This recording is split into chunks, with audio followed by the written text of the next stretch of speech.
They dismissed me effective immediately.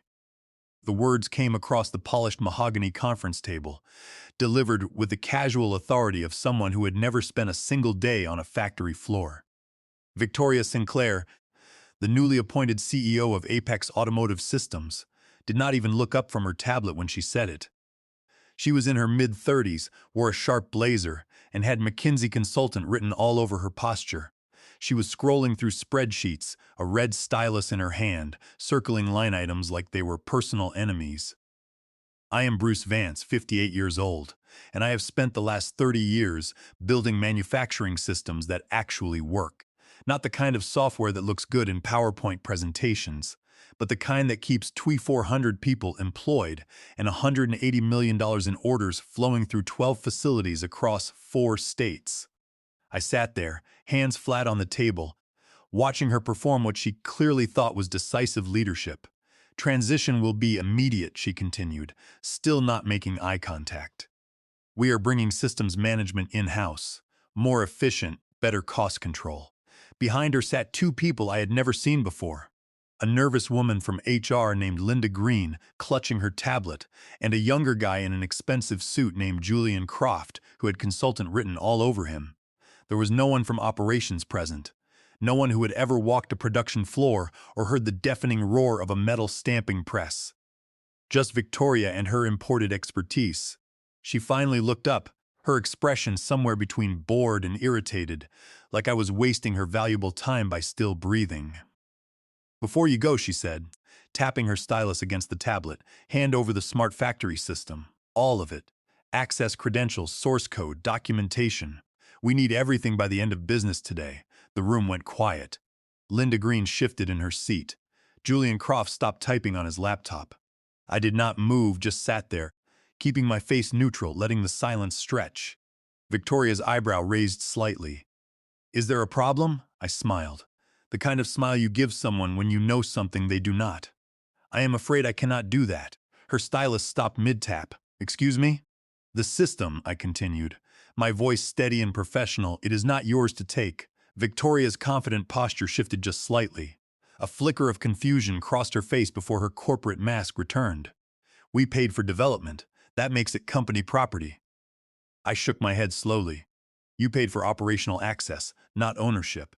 The distinction is outlined clearly in Section 7 of your service agreement." Julian Croft leaned forward, whispering something to Victoria. She waved him off, her eyes locked on mine.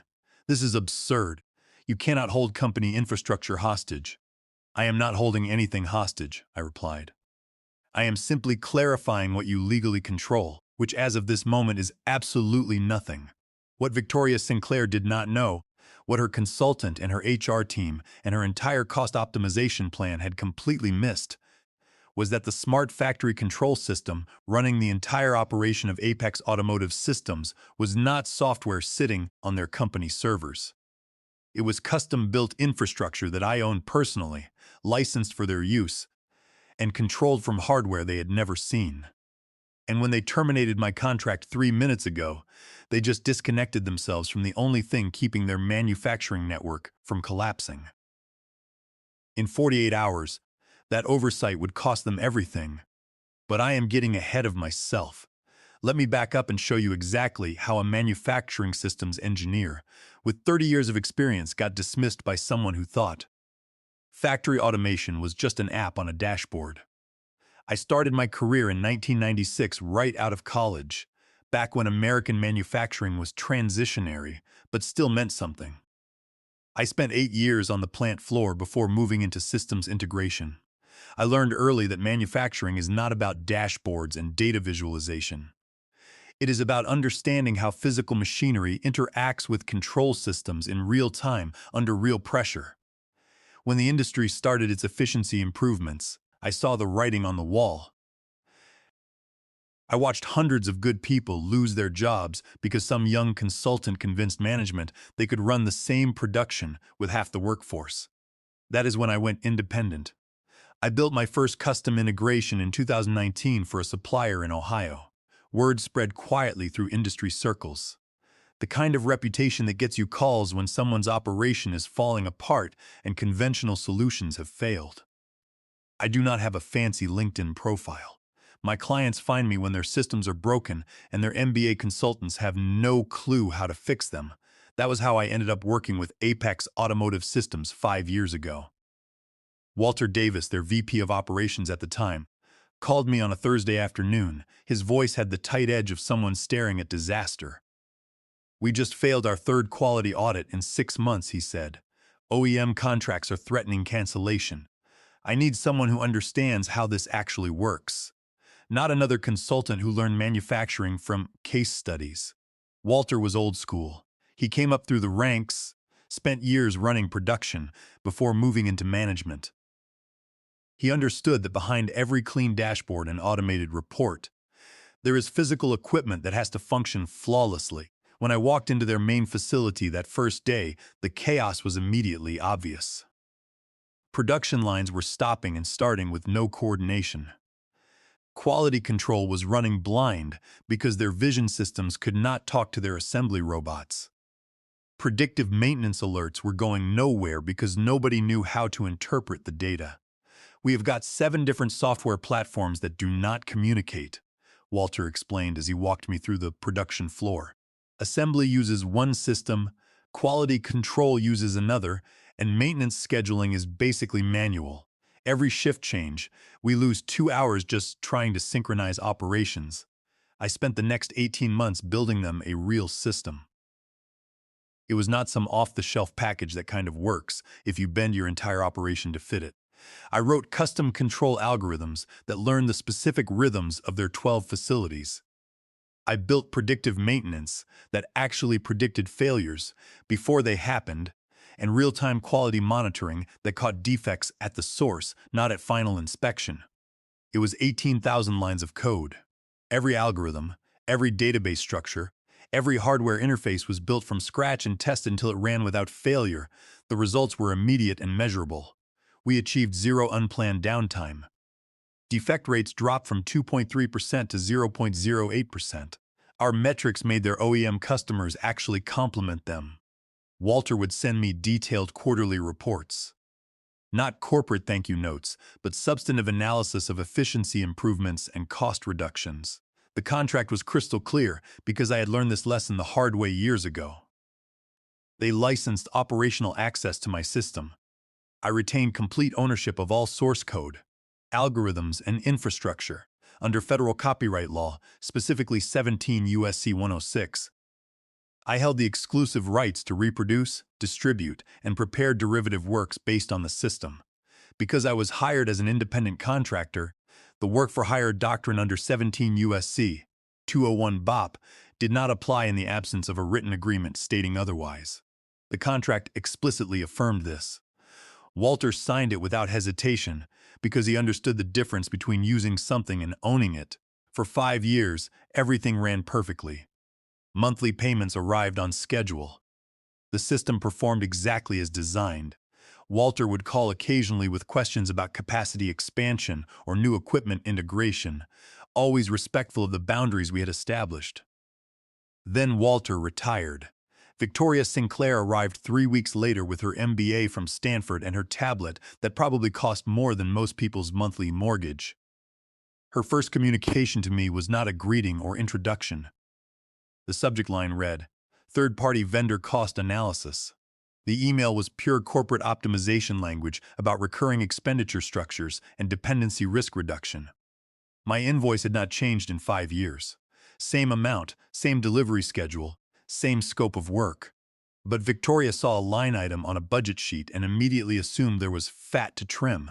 I replied professionally, attaching the original contract and a summary of system performance metrics over the past 60 months.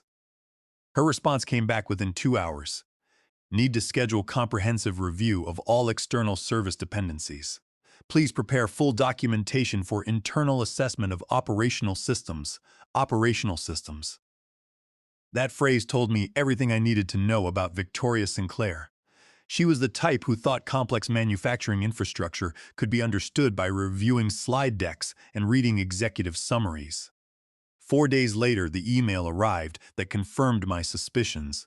The subject line was, "System Architecture Documentation Request."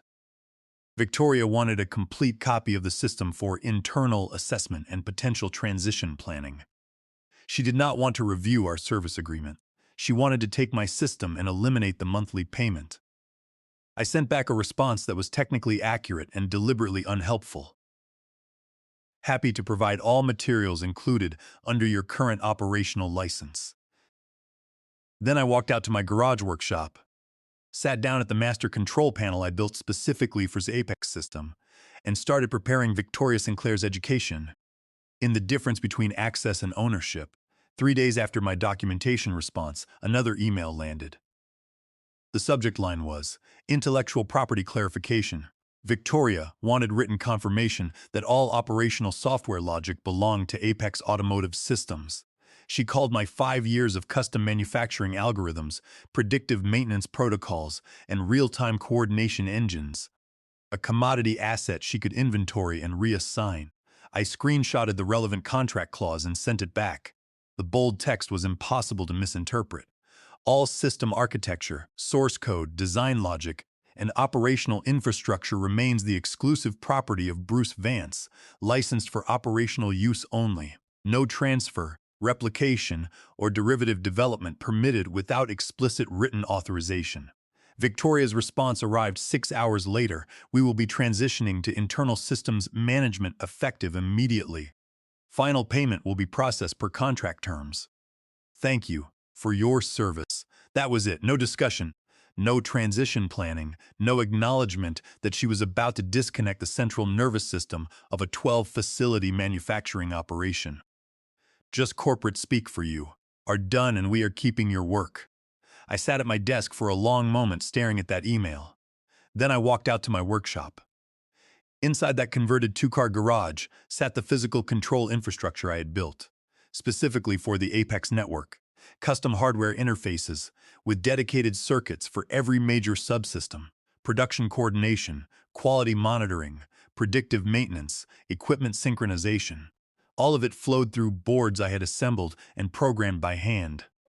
Victoria Sinclair had no idea that Control Panel existed. She thought the system was software running on company servers. She was about to learn the difference. 6 days after her termination email, a calendar invite appeared. Systems transition meeting Friday 10 a.m. Eastern. There was no agenda and no context. Just a meeting title suggesting she expected this to be a simple handoff conversation. I joined the video call 3 minutes early.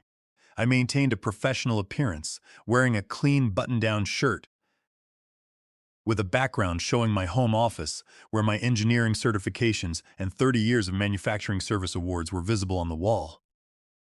Victoria logged in 2 minutes late, settling into her chair with the satisfied expression of someone who thinks they have solved a complex problem with simple cost-cutting. A man from IT joined next, Timothy Coleman according to his screen name. Then a woman who looked fresh out of business school, tablet in hand, ready to take notes. Walter Davis was nowhere on the call. Victoria had decided his operational experience was not relevant to modern business strategy. Bruce. Thanks for joining, Victoria began, her tone suggesting this was routine administrative business. We have made the decision to bring systems management in-house. Appreciate all your work up to this point, but we are ready to assume direct operational control. Assume control. As if navigating through dashboards was the same thing as running the underlying infrastructure. I kept my expression neutral. You are terminating the license agreement? Correct, Victoria said, leaning back like she expected praise for her decisive leadership. We will need complete handover of all code repositories, system architecture documents, and back-end credentials. Standard transition process. Timothy Coleman nodded along. The note-taker typed something into her tablet. They had this choreographed like routine vendor management. You are not licensed to access the core infrastructure, I said calmly. Your agreement covers operational use of system outputs. You never purchased ownership rights. Victoria's confident smile faltered slightly. We paid for development of this system, Bruce. That makes it company intellectual property. This is standard business practice. You paid for operational access to a functioning manufacturing network, I replied. You never bought the underlying technology. That distinction is outlined explicitly in Section 7 of your contract. She glanced off camera, probably pulling up the contract on another screen. I waited while she scanned through language that Walter Davis had reviewed carefully with their legal team 5 years ago. "Look," she said, attempting to regain control. "We understand there might be some technical nuances here, but we are prepared to handle operations internally going forward. Just provide whatever documentation you have so we can maintain service continuity." "I will provide everything you are legally entitled to receive," I said. Nothing more. The silence across the video call was sharp. Timothy Coleman looked uncomfortable. The note-taker stopped typing. Victoria's jaw tightened as she realized this was not going to be the smooth asset transfer she planned. "That will be fine," she said curtly, trying to end the call quickly. "We will expect full delivery by close of business today." I did not respond, just sat there looking directly into the camera while she fumbled with her mouse, wanting to disconnect before I could complicate her timeline further. The screen went black. I closed my laptop. Victoria Sinclair thought she understood manufacturing because she could navigate software interfaces and review quarterly performance reports. She had zero comprehension of the physical infrastructure, the custom hardware, the dedicated communication protocols, or the specialized knowledge required to keep it all functioning. She was about to get an expensive education. I walked out to my workshop and powered up the control panel. Every indicator showed green. Production lines were synchronized across 12 facilities. Quality metrics were updating in real time. Predictive maintenance algorithms were running flawlessly across 89 stations. The entire Apex manufacturing network was running exactly as I designed it. Then I started building Victoria's transition package. I created professional-looking documentation with clean diagrams and impressive technical language. I included user interface screenshots showing dashboard layouts and data visualization panels. It was everything polished and official and completely useless without access to the underlying control systems. I spent 6 hours creating exactly the kind of deliverable Victoria expected to receive. Visual materials that would make her think she had gotten what she needed to operate independently. Interface mock-ups with animated displays, system diagrams showing logical flow of operations, all of it disconnected from actual infrastructure. By 5:30 p.m., I had the package ready. I attached it to an email with a single line. System interface documentation provided per contract termination. Back-end infrastructure access not included per licensing agreement. I hit send and watched the message disappear into the Apex corporate email system, where Victoria would soon discover the difference between owning a control panel and owning the engine. Then I walked back to my workshop, sat down at the master control console, and prepared for the next phase. The next morning, I drove to Blue Ridge Diner like it was any other Friday. It was a small place near the interstate, with good coffee and quiet corner booths where you could work without interruption. Patricia Wells, the owner, had been serving me the same order for 3 years. Black coffee, no cream, wheat toast, and scrambled eggs. She nodded when I walked in, poured the coffee without asking, and left me alone with my laptop. I opened the administrative console and brought up the main operations dashboard. Every indicator glowed green. Production was flowing smoothly through 89 synchronized stations across 12 facilities. 950 machines were receiving real-time coordination updates. Quality control systems were cycling efficiently through 28 inspection points. Everything Victoria Sinclair thought she now controlled was actually flowing through the custom hardware sitting in my garage workshop. At 9:47 a.m., my phone buzzed with a text message from Victoria. "Having difficulty accessing root management interface. Please provide admin credentials immediately." I stared at the message for about 15 seconds, then deleted it without responding. At 9:52 a.m., I toggled the master relay switch. The dashboard on my screen froze instantly. Every green indicator went gray. Real-time data feeds dropped to 0. Production synchronization stopped mid-cycle. The network just stopped communicating. I took a slow sip of coffee and watched 5 years of perfect coordination die in complete silence. The system did not crash or throw error messages. I designed it to disconnect gracefully. No alarms, no warning indicators, No dramatic shutdown sequences, just clean separation from all operational control. If someone tried to restart the user interface, it would load perfectly and display the last cached data, creating the illusion that everything was still working. But underneath, nothing was actually communicating with anything else. For the first 20 minutes, nothing appeared wrong to casual observation. Dashboard displays still showed green status indicators. Floor supervisors looking at their screens would see normal production metrics and quality readings. Assembly workers already at their stations would continue following their last received instructions. But no new coordination data was flowing anywhere. I pulled up the live facility camera feeds I had integrated into the monitoring system. At 10:14 a.m., I watched an assembly robot sit motionless at Station 7, waiting for a coordination signal that would never come. The downstream conveyor kept running, creating a backup that would cascade through the entire line. At 10:23 a.m., two quality inspectors arrived at the same checkpoint. According to their handheld displays, both had valid assignments for Inspection Bay 12 at the northern facility. The conflict prevention algorithm was not running. By 10:35 a.m., the ripple effects became visible across the network. There were production bottlenecks at 9 major stations and quality backlogs forming at inspection points. The scheduling systems were showing everything on time and synchronized, but the ground reality was telling a completely different story. I refreshed my email inbox. Nothing yet. They were probably still trying to figure out why the route management system was not responding to login attempts. At 10:44 a.m., the first confused email arrived. The subject line was, "Quick question. Data sync delay. Hey Bruce, seeing some weird lag on production updates. Can you take a look when you get a chance? Thanks, Luis Rodriguez." Luis was one of their senior floor supervisors, former Navy, with good instincts. He would figure out what was happening eventually, but right now he was just seeing symptoms. I did not respond by 10:58 a.m. The emails were arriving every few minutes. Production data was not refreshing, quality metrics were frozen, and multiple workers were showing the same station assignment. The senders were still polite, assuming this was some kind of technical glitch that could be resolved with a quick phone call.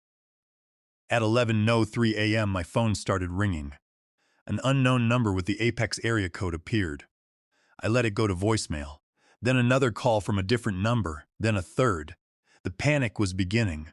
I pulled up the system connection logs and watched failed authentication requests hammering uselessly against the demonstration package. Victoria's IT team was trying to operate as live infrastructure. There were hundreds of failed handshake attempts. Every request bounced back empty because there was no actual system behind the interface. They were trying to run a factory using only a photograph of the control room. By 11:25 a.m., the situation had deteriorated significantly. There was production gridlock at 14 major choke points across 4 states. Quality control conflicts occurred at 23 different inspection stations. Assembly schedules fell behind by an average of 73 minutes across the network. Or somewhere in a corporate FS, Victoria Sinclair was probably staring at user interface screens that still showed everything functioning normally, wondering why reality did not match her data. At 11:32 a.m., an email arrived with red priority flags. The subject line read, "Urgent critical system failure. Multiple operational conflicts. No response from coordination controls. Quality assignments completely desynchronized. This is affecting OEM contracts and delivery schedules. Need immediate support. Please respond ASAP." Timothy Coleman, IT director, the corporate politeness was cracking. They were starting to understand this was not a minor technical issue. I closed the email without reading the rest and checked the impact calculator I had built into my monitoring tools. The conservative estimate was $2. $3 million in daily losses from halted production, missed schedules, and quality violations.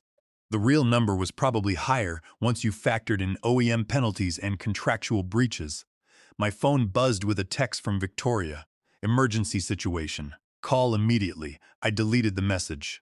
At 11:46 a.m., the phone rang again. This time the caller ID showed the Apex Legal Department. I declined the call and watched it roll to voicemail.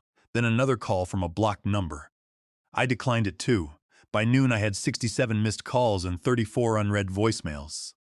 The 12-facility manufacturing network was experiencing a cascading systems failure. Nothing was coordinating with anything else. Assembly workers were making decisions based on stale information. Floor supervisors were issuing conflicting instructions. Production managers were trying to manually assign station schedules while their computers insisted everything was running smoothly. I opened a new document on my laptop and started typing. Emergency System Restoration Proposal. Terms: payment due via wire transfer before reactivation. Rate: 3 times the standard monthly fee, totaling $45,000 for immediate restoration service. Duration: 48-hour emergency window. Conditions: full acknowledgement of service terms and intellectual property ownership. I attached the document to an email addressed to Victoria Sinclair, the legal counsel and the operations director. The subject line read, "Emergency restoration services available." I hit send and ordered another cup of coffee. The education phase was complete. Now came the negotiation. At 12:53 p.m. the calendar invite arrived. Emergency conference call 1 p.m. Eastern. No polite language, no corporate pleasantries, just panic in capital letters. I joined the call at 12:57 p.m. I sat in my home office with my engineering certifications visible in the background, maintaining a calm demeanor. The screen filled with stressed executives in various stages of crisis management. Keith Baldwin, a senior VP, joined first. His sleeves were rolled up, and he had the expression of a man who had spent the last 3 hours in emergency meetings. Then came legal counsel. There were 2 attorneys, one taking rapid notes, the other reviewing documents on a second monitor. Luis Rodriguez, the floor supervisor, appeared next. He looked exhausted but unsurprised, like he had been expecting this conversation for weeks. Victoria Sinclair was already in the call when I connected, positioned in a small window at the bottom of the screen. Her microphone was muted, and her tight body language suggested she had been removed from leadership of her own crisis. Nobody said hello. Keith Baldwin cleared his throat and launched straight into damage control. "Bruce, appreciate you joining on short notice. We are dealing with what appears to be a significant operational disruption. Our entire network is essentially paralyzed, and we need to understand our options for immediate restoration." I nodded once. "Your service agreement was terminated yesterday. If you want operational access restored, the terms are outlined in my emergency proposal." One of the attorneys leaned into her camera. "Bruce, we have reviewed your proposal. Some of the financial terms seem disproportionate given the circumstances." "Emergency response pricing," I replied. "Standard practice when critical infrastructure fails during business hours," Luis Rodriguez spoke up, his voice tight with controlled stress. "Bruce, we have got 12 facilities completely offline, production backing up across 4 states, and OEM contracts accumulating penalty violations by the hour.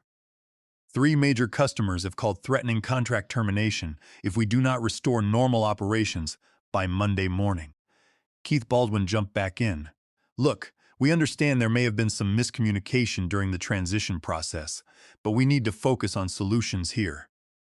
Can we discuss modification of the emergency terms?" No. The single word hung in the digital space. No explanation, no negotiation, no corporate back and forth. Just a simple statement of fact. Victoria finally unmuted her microphone. "This is unreasonable, Bruce. You are holding our entire operation hostage over a contract dispute." I looked directly into the camera. "You terminated my services and demanded handover of infrastructure you never purchased. I provided exactly what your contract entitled you to receive. Nothing more, nothing less. If you attempt to copy, modify, or use my proprietary source code without a license, it constitutes willful copyright infringement under federal law, specifically 17 U.S.C. paragraph 501. Under 17 U.S.C. paragraph 504, the statutory damages for willful infringement can reach up to $15,000 per violation, plus attorney fees.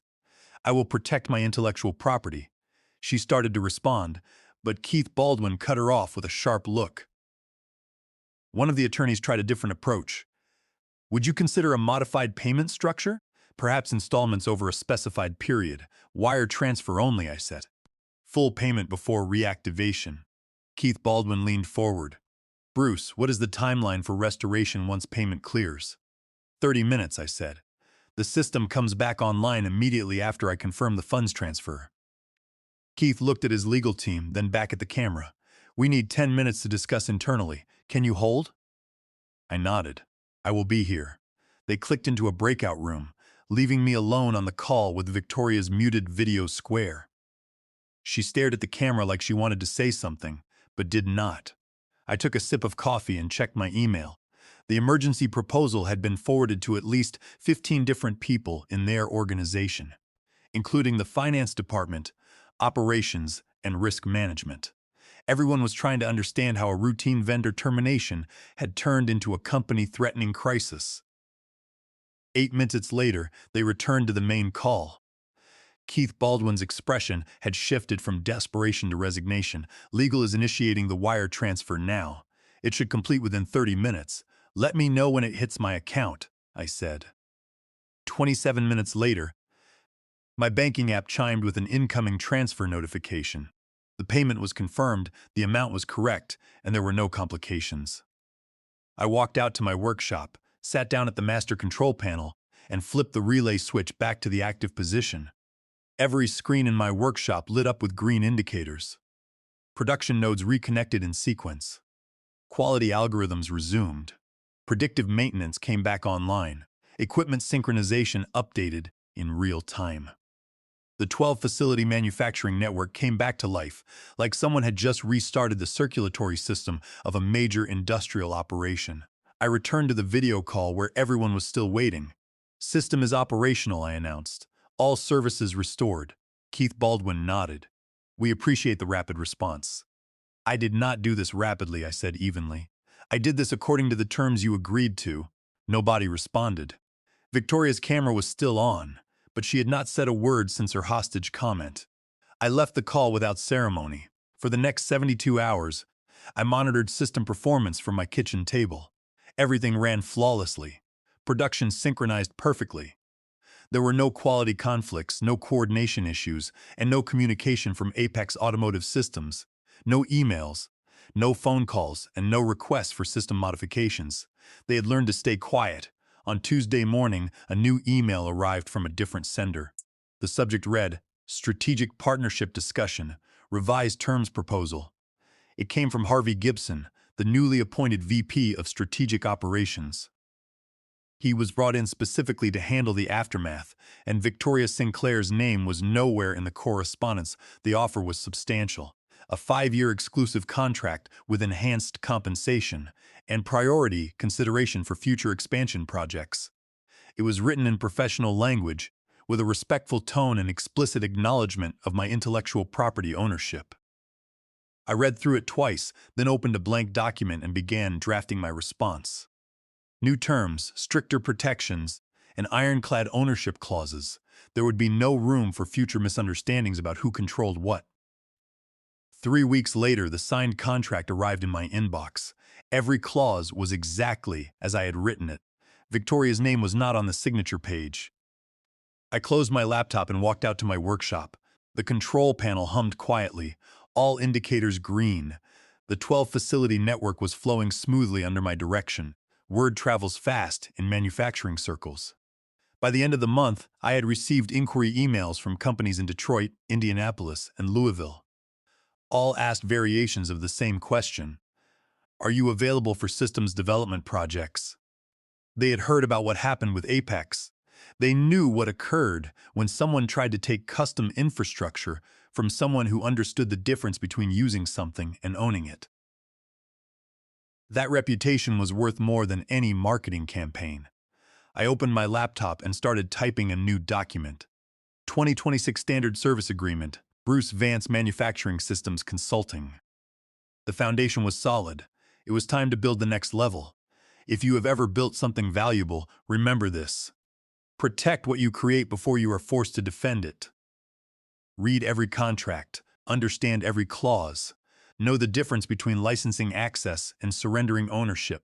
And when someone tries to take what is yours, do not get loud. Do not get emotional. Just smile calmly and say, I am afraid I cannot do that. It is not yours to take. Then watch them learn the difference between confidence and control.